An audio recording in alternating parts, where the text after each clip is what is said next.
Hello everyone, welcome to my channel. So continuing with the chapter friction, today we'll do the activity 12.3, right? So let's get started with the activity 12.3. Mark an inclined plane on a smooth floor or on a table.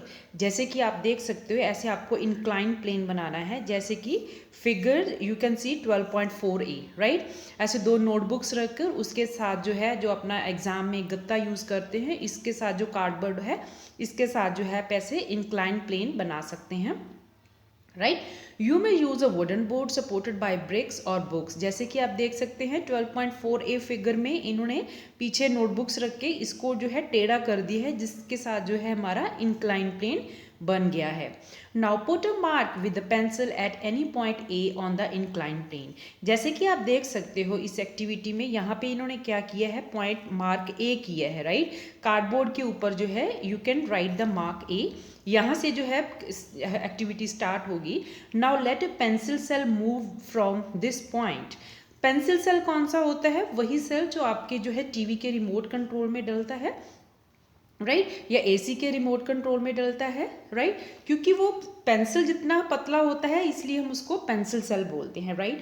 तो क्या करना है आपको, point A से जो है cell को छोड़ना है। जैसे कि आप देख सकते हो यहाँ से इसने सेल को छोड़ा और ये सेल चलता चलता यहाँ तक पहुँच गया है, right? So it is the one case. हमने यहाँ पे क्या किया, हमने पॉइंट ए मार्क किया, वहाँ से जो है सेल को उस पॉइंट से नीचे फेंका और जो है सेल कुछ डिस्टेंस तक आगे चला गया।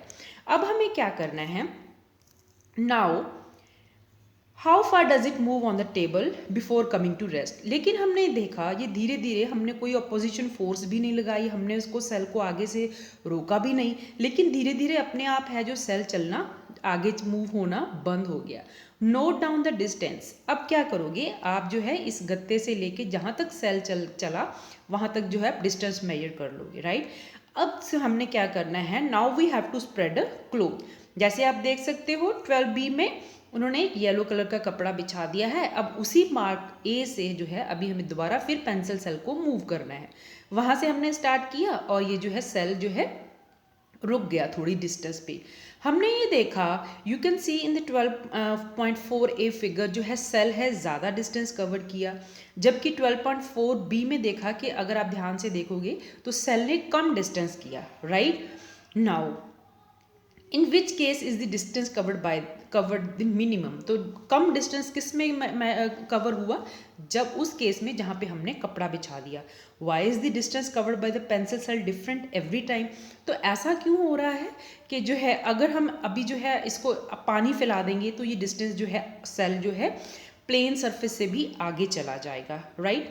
तो ऐसा क्या रीज़न है? इसका रीज़न ये है कि जो स्मूथ सरफेस होता है वहाँ पे फ्रिक्शन फोर्स बहुत कम होती है, जिसकी वजह से फ्रिक्शन फोर्स क्या है, force that opposes the motion.